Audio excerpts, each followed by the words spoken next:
Pachinko, capítulo 5. Mientras Kaoa Chansu la acompañaba al ferry, Sunja tuvo la oportunidad de observarlo de cerca sin distracciones. Incluso podía oler la loción mentolada de su cabello negro pulcramente peinado. Ansu tenía los hombros anchos y el torso grueso y fuerte de un hombre grande. Sus piernas no eran muy largas, pero tampoco era bajo. Debía tener la misma edad que su madre, 36 años. Su frente bronceada estaba ligeramente arrugada y sobre sus pómulos altos había manchas desvaídas y pecas. Su nariz, estrecha, con un nudo bajo un puente alto, lo hacía parecer japonés, y en la piel alrededor de sus fosas nasales había pequeños capilares rojos. Más negros que marrones, sus ojos oscuros absorbían la luz como un túnel largo, y cuando la miraba, le provocaba una sensación incómoda en el estómago. El traje de estilo occidental de Ansu era elegante y estaba bien cuidado. A diferencia de sus huéspedes, él no olía a trabajo ni a mar. El siguiente día de mercado lo vio delante de las oficinas de los corredores con una multitud de empresarios, y esperó hasta que él la viera para hacer una pequeña reverencia. Ansu asintió ligeramente y después regresó a su trabajo. Sunja fue a terminar con sus compras y cuando caminaba hacia el ferry, él la alcanzó. ¿Tienes tiempo?, le preguntó. Sunja estaba sorprendida. ¿A qué se refería? Para hablar. La muchacha había pasado toda su vida rodeada de hombres. Nunca les había tenido miedo ni se había sentido incómoda en su presencia, pero con Ansu nunca encontraba las palabras que necesitaba. Para ella era difícil incluso estar a su lado. Tragó saliva y decidió que no le hablaría de un modo distinto del que usaba con los huéspedes. Tenía 16 años, no era una niña asustada. Gracias por tu ayuda del otro día. No fue nada. Debería habértelo dicho antes. Gracias. Quiero hablar contigo, pero no aquí. ¿Dónde? Sunja sabía que debería haber preguntado por qué. En la playa que hay detrás de tu casa, junto a las enormes rocas negras, donde la marea es baja. Sueles hacer la colada allí, junto a la cala. Quería que ella supiera que sabía algunas cosas de su vida. ¿Puedes ir sola? Sunja miró sus cestas de la compra. No sabía qué decirle, pero quería hablar con él un poco más. Sin embargo, su madre jamás se lo permitiría. ¿Podrías escaparte mañana por la mañana? ¿Sobre esta hora? No lo sé. ¿Por la tarde mejor? Después de que los hombres se marchen a trabajar, creo, se descubrió diciendo, y dejó morir sus palabras en el aire. Él estaba esperándola junto a las rocas negras, leyendo un periódico. El mar era más azul de lo que recordaba y las nubes largas y delgadas parecían más pálidas. Todo parecía más vibrante con él allí. La brisa agitaba las esquinas de su periódico y las agarró con firmeza, pero cuando la vio acercarse, plegó el periódico y se lo guardó bajo el brazo. No caminó hacia ella, dejó que ella se acercara a él. Sunja siguió caminando con firmeza con el enorme hato de la ropa sucia equilibrado sobre su cabeza. Señor, dijo, intentando no sonar temerosa. No podía inclinarse, así que rodeó el hato con las manos para soltarlo, pero Ansu se lo quitó de la cabeza rápidamente y ella enderezó la espalda mientras él dejaba la ropa sobre las rocas secas. Gracias. Deberías llamarme Oppa. No tienes ningún hermano y yo tampoco tengo hermanas. Podría ser mi hermanita. Sunja no dijo nada. Ansu observó el suave oleaje y sus ojos se perdieron en el horizonte. Esto es agradable. No es tan bonito como Jeju, pero la sensación es similar. Tú y yo somos de las islas. Algún día comprenderás que la gente de las islas es distinta. Tenemos más libertad. A Sunja le gustaba su voz. Era masculina, una voz sabia con un pozo de melancolía. Seguramente pasarás aquí toda tu vida. Sí, contestó ella. Este es mi hogar. Hogar, repitió él, pensativo. Mi padre tenía naranjos en Jeju. Nos mudamos a Osaka cuando yo tenía 12 años y ya no considero Jeju mi hogar. Mi madre murió cuando yo era muy pequeño. No le dijo que se parecía a los miembros de su familia materna en los ojos y la frente amplia. Tienes un montón de colada. Yo solía lavar mi ropa y la de mi padre. Lo odiaba. Una de las mejores cosas de ser rico es tener a alguien que te lave la ropa y te haga la comida. Sunja había lavado ropa casi desde que podía caminar. No le importaba hacerlo. Planchar era más difícil. ¿En qué piensas mientras lavas? Ansu ya sabía todo lo necesario sobre la chica, pero eso era diferente de conocer sus pensamientos. Tenía la costumbre de hacer demasiadas preguntas cuando quería averiguar el carácter de alguien. La mayoría de la gente te exponía sus pensamientos con palabras y más tarde los confirmaba con sus actos. Había más gente sincera que mentirosa. Muy poca gente mentía bien. Lo que más lo decepcionaba en una persona era que resultara ser igual a todas las demás. Prefería a las mujeres listas antes que a las tontas, y a las trabajadoras antes que a las perezosas que solo sabían estar tumbadas. Cuando era niño, mi padre y yo solo teníamos una muda de ropa, así que, cuando la lavaba, intentábamos secarla durante la noche y nos la poníamos todavía húmeda por la mañana. Una vez, creo que tenía 10 u 11 años, puse la ropa mojada cerca de la estufa para que se secara antes y me fui a hacer la cena. Íbamos a comer gachas de cebada y yo tenía que removerlas sin parar en aquella cacerola barata para que no se pegara al fondo, y mientras estaba removiendo, noté un olor raro y resultó que se había quemado la manga de la chaqueta de mi padre y tenía un agujero enorme. Me echó una bronca tremenda. Ansu se rió al recordar la golpiza que le dio su padre. En vez de cabeza tienes una calabaza vacía. Menudo inútil tengo por hijo. Su padre, que se había bebido todas sus ganancias, nunca se había sentido culpable por su incapacidad para darle una buena vida y había sido muy duro con él, que había conseguido que sobrevivieran pidiendo, cazando y robando. Sunja no había imaginado que una persona como Kao Chansu supiera hacer la colada. Su ropa era muy delicada y estaba perfectamente confeccionada. Ya lo había visto con varios trajes blancos y distintos zapatos blancos. Nadie más vestía como él. Tenía que decir algo. Cuando lavo la ropa, pienso en hacerlo bien. Es una de las tareas que me gustan porque con ello consigo que algo sea mejor de lo que era antes. No es como un tiesto roto que tienes que tirar. Él sonrió. Llevaba mucho tiempo deseando estar contigo. Una vez más, Sunja quería preguntar por qué, pero en cierto sentido eso no importaba. Tienes cara de buena, le dijo. Pareces honesta. Las mujeres del mercado se lo habían dicho antes. Sunja no sabía regatear y no lo intentaba. Sin embargo, aquella mañana no le había dicho a su madre que iba a encontrarse con Kao Chansu. Ni siquiera le había contado el incidente con los estudiantes japoneses. La noche anterior había dicho a Doke que solía hacer la colada con ella, que lavaría la ropa ella sola, y la sirvienta se había alegrado mucho de librarse de la tarea. ¿Tienes novio?, le preguntó Kawach.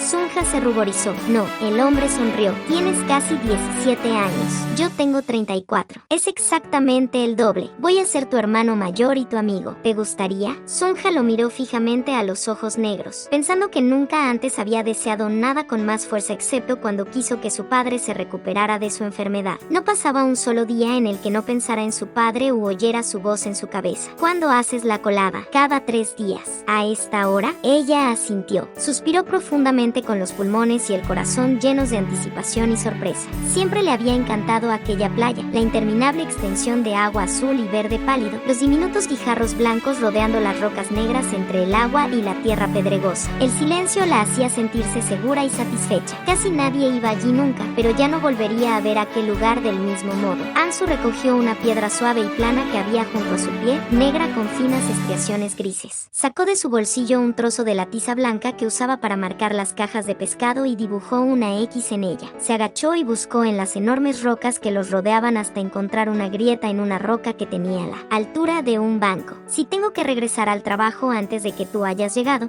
dejaré esta piedra en el hueco de la roca para que sepas que he venido. Si tú vienes y yo no estoy, quiero que dejes la piedra en el mismo sitio para que yo sepa que has venido a verme. Le acarició el brazo y sonrió. Sunja, será mejor que me vaya. Nos veremos otro día, ¿de acuerdo? Ella lo observó mientras se alejaba. Tan pronto como se hubo ido, se agachó y abrió el hato para empezar a lavar. Tomó una camisa sucia y la empapó en el agua fría. Todo había cambiado. 3 días después volvió a verlo. No fue difícil convencer a las sirvientas para que la dejaran hacer sola la colada. Una vez más, él estaba esperando junto a las rocas, leyendo el periódico. Llevaba un sombrero claro con una banda negra. Estaba elegante. Actuó como si encontrarse con ella junto a las rocas fuera normal, aunque Sunja estaba aterrada por si los descubrían. Se sentía culpable por no haberle hablado de él a su madre, ni a Bokeye y Doke. Sentados en las rocas negras, Ansu y Sunja hablaron durante media hora. Él le hizo algunas preguntas extrañas. ¿En qué piensas cuando todo está tranquilo y no tienes demasiado que hacer? Nunca había un momento en el que Sunja no estuviera haciendo algo. La hospedería daba mucho trabajo y rara vez había visto a su madre desocupada. Después de decirle que siempre estaba atareada, se dio cuenta de que no era así. Había momentos cuando estaba trabajando que parecía que el trabajo no era tal, porque sabía hacerlo sin prestar demasiada atención. Podía pelar patatas o fregar el suelo sin pensar y últimamente, siempre que tenía uno de estos momentos de tranquilidad mental, pensaba en él. Pero, ¿cómo iba a decirle eso? Justo antes de irse, Ansu le preguntó que era para ella un buen amigo y Sunja le respondió que él lo era, porque la había ayudado cuando estaba en apuros. Él sonrió ante aquella respuesta y le acarició el cabello. Se veían en la cala cada pocos días y Sunja se volvió más eficiente con la colada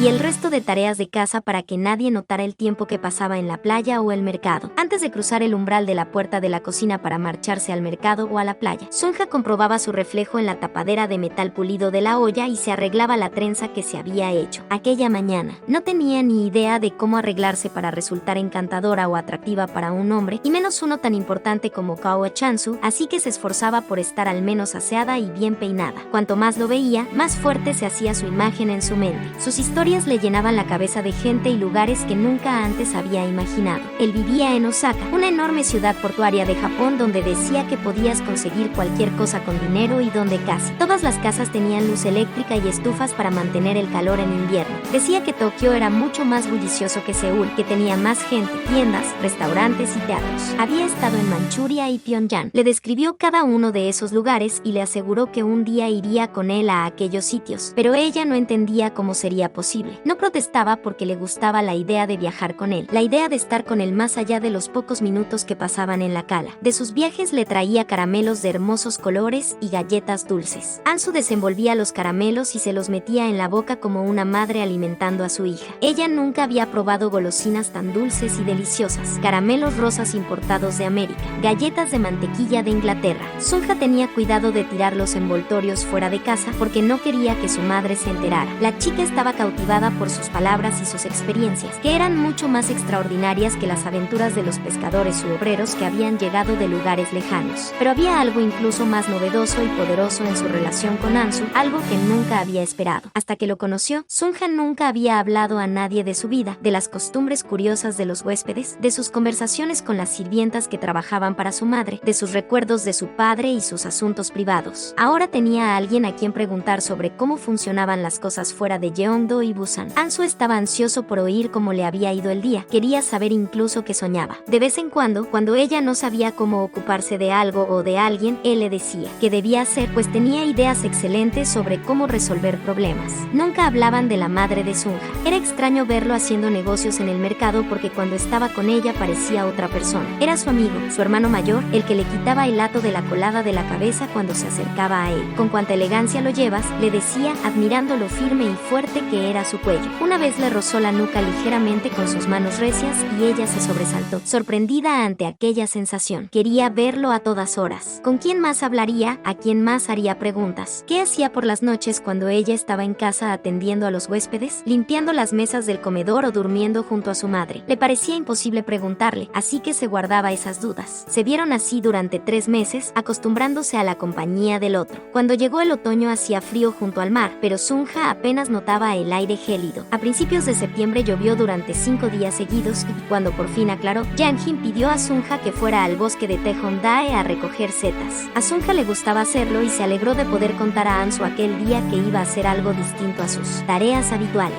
Él viajaba y veía cosas nuevas a menudo. Aquella era la primera vez que ella iba a hacer algo fuera de su rutina normal. Estaba tan nerviosa que le contó de inmediato sus planes de ir a coger setas justo después del desayuno al día siguiente. Ansu no dijo nada durante algunos minutos. La miró pensativo. Se me da bien encontrar setas y raíces silvestres. Sé distinguir las que te puedes comer de las que no. Cuando era niño, pasaba horas buscando raíces y setas. En primavera buscaba helechos gozari para secarlos. Solía cazar conejos para la cena con una onda. Una vez atrapé a un par de faisanes antes del atardecer. Era la primera vez que comíamos carne en mucho tiempo. Mi padre estaba encantado. La expresión del hombre se suavizó. Podríamos ir juntos. ¿Cuánto tiempo puedes quedarte en el bosque? Le preguntó. ¿Quieres venir? Una cosa era hablar con Ansu 2 veces a la semana durante media hora, pero no se imaginaba pasando el día con él. ¿Y si los veía a alguien? Sunja notaba las mejillas calientes. ¿Qué se suponía que debía hacer? Se lo había contado y no podía evitar que fuera con ella. Nos veremos allí. Será mejor que regrese al mercado. Ansu sonrió, de un modo distinto esta vez, como si fuera un niño, entusiasmado y radiante. Encontraremos un montón de setas. Lo sé. Rodearon a pie el perímetro exterior de la isla, donde nadie los vería juntos. La costa estaba más espectacular que nunca. A medida que se acercaban al bosque ubicado en el lado opuesto de la isla, los gigantescos pinos, arces y abetos parecían darles la bienvenida, adornados con tonos dorados y rojos como si llevaran sus ropas de fiesta. Ansu le habló de su vida en Osaka. Los japoneses no debían ser vilipendiados, dijo. En aquel momento estaban machacando a los coreanos y, por supuesto, a nadie le gustaba perder. Pero creía que si los coreanos dejaban de pelear unos con otros, probablemente derrotarían a Japón y harían cosas mucho peores a los japoneses. Allá donde vayas, la gente está podrida. No hay nadie bueno. ¿Quieres ver a un hombre muy malo? Haz que tenga más éxito del que nunca había imaginado. Verás lo bueno que es cuando descubra que puede hacer todo lo que quiera. Sunja sentía mientras él hablaba, procurando recordar todas sus palabras, retener su imagen y entender lo que intentaba decirle. Coleccionaba sus historias como los cristales pulidos y las piedras de color rosa que solía recoger de niña en la playa. Sus palabras la asombraban porque era como si la tomara de la mano y le mostrara un montón de cosas nuevas e inolvidables. Por supuesto, había muchos temas e ideas que ella no comprendía, y a veces intentar aprender sin haber experimentado nada de aquello era difícil. No obstante, se embutía la mente igual que habría rellenado las tripas de un cerdo con la mezcla de morcilla. Se esforzaba por entender las cosas porque no quería que él pensara que era una ignorante. Sunja no conocía las letras ni en coreano ni en japonés. Su padre la había enseñado a sumar y restar un poco para que pudiera contar el dinero, pero eso era todo. Su madre y ella ni siquiera sabían escribir sus nombres. Ansu había llevado una pañoleta para recoger setas él también. Su evidente entusiasmo por la excursión hacía que Sunja se sintiera mejor, pero todavía le preocupaba que alguien los viera. Nadie sabía que eran amigos. Se suponía que los hombres y las mujeres no podían serlo, pero tampoco eran novios. Él no había mencionado el matrimonio y si quería casarse con ella. Tendría que hablar antes con su madre, pero no lo había hecho. De hecho, después de preguntarle si tenía novio, no había vuelto a sacar el tema. Y de eso habían pasado 3 meses. Sunja intentaba no pensar qué mujeres habría en su vida. Para él no sería difícil encontrar chicas y a menudo no comprendía su interés por ella. La larga caminata hasta el bosque se le hizo corta. Parecía incluso más aislado que la cala, pero a diferencia del espacio abierto entre las rocas bajas y la extensión de agua verde azulada, allí se alzaban sobre ellos unos árboles inmensos. Era como entrar en la oscura y boscosa casa de un gigante. Se oían pájaros y Sunja miró a su alrededor para descubrir de qué tipo eran. Entonces se fijó en el rostro de Ansu. Había lágrimas en sus ojos. «Opa, ¿estás bien?». Él asintió. Había hablado durante todo el camino de sus viajes y del trabajo, aunque se quedó en silencio al ver las hojas coloreadas y los troncos nudosos de los árboles. Colocó la mano derecha en la espalda de Sunja y tocó el extremo de su trenza. Le acarició la espalda. Después apartó la mano con cuidado. Ansu no había estado en el bosque desde que era niño, antes de convertirse en un duro adolescente que trapicheaba y robaba junto a otros niños de la calle en Osaka. Antes de mudarse a Japón, las montañas boscosas de Jeju habían sido su santuario. Conocía cada árbol del volcán Ayasan. Recordó los pequeños ciervos, con sus patas esbeltas y sus pasos afeminados y coquetos. El intenso aroma del azahar regresó a él, aunque no había naranjos en los bosques de Yeondo. «Vamos», dijo, adelantándose, y Sunja lo siguió. Menos de una docena de pasos después, Ansu se detuvo para arrancar con cuidado una seta. «Esta es la primera», anunció. Ya no lloraba. No le había mentido. Ansu era un buscador de setas experto y conocía numerosas hierbas comestibles que incluso le explicó cómo cocinar. «Cuando tienes hambre, aprendes que puedes comer y que no». Se rió. «No me gusta pasar hambre». «Bueno, ¿a dónde vamos?». «¿En qué dirección?». «A unos minutos de aquí está el lugar donde mi madre solía recoger setas después de las lluvias cuando era pequeña. Ella es de esta parte de la isla. Tu cesta no es suficientemente grande. Podrías haber traído 2 y habrías tenido de sobra para secar para el invierno. Deberías regresar mañana». Sunja sonrió. «Pero, opa, si siquiera has visto el lugar». Cuando llegaron al lugar donde su madre cogía setas, este estaba alfombrado por los hongos marrones que a su padre tanto le gustaban. Ansu se rió, satisfecho. «¿No te lo he dicho? Deberíamos haber traído algo con lo que cocinar. La próxima vez almorzaremos aquí. Esto es demasiado fácil». De inmediato empezó a recoger setas a puñados y a echarlas a la cesta que estaba en el suelo entre ellos. Cuando la llenó, empezó a guardarlas en su pañoleta, y cuando este estuvo a rebosar, Sunja se ató el delantal alrededor de la cintura y recogió todavía más. «No sé cómo voy a llevármelas todas», dijo. «Estoy siendo avariciosa». «No eres lo suficientemente avariciosa». Ansu se acercó a ella. Sunja podía oler su jabón y la gaulteria de la cera del cabello. Estaba afeitado y guapo. Le encantaba lo blanco que era su traje. ¿Por qué importaba eso? Los hombres de la hospedería no podían evitar ensuciarse. Su trabajo lo manchaba todo, y por mucho que frotaras era imposible sacar el olor a pescado de sus camisas y pantalones. Su padre le había enseñado a no juzgar a la gente por cosas tan superficiales. La ropa y las posesiones de un hombre no tenían nada que ver con su corazón y su carácter. Inhaló profundamente el aroma de Ansu mezclado con el purificador aire del bosque. El hombre deslizó las manos por debajo de su chaqueta corta y ella no lo detuvo. Desató el largo fajín que sujetaba su blusa y la abrió. Sunja empezó a llorar en silencio y él la abrazó con un arrullo consolador y grave. Ella permitió que la consolara mientras le hacía lo que quería. La tumbó sobre el suelo con cuidado. «Opa está aquí. No pasa nada. Todo va bien». Mantuvo las manos bajo su trasero todo el tiempo y, aunque intentó protegerla de las ramitas y hojas, el lecho del bosque dejó ronchas rojas en la parte posterior de sus piernas. Cuando se separaron, él usó su pañuelo para limpiarle la sangre. «Tu cuerpo cuerpo es precioso, jugoso como una fruta madura. Sunja no podía decir nada. Lo había amamantado como a un bebé, mientras se movía en su interior, haciendo eso que ella había visto hacer a cerdos y caballos. Estaba desconcertada por lo brusco e intenso que era el dolor y se sintió agradecida cuando remitió. Cuando se levantaron de la alfombra de hojas amarillas y rojas, Ansu la ayudó a arreglarse la ropa interior y después la vistió. «Eres mi niña bonita». Eso fue lo que le dijo cuando lo hicieron de nuevo.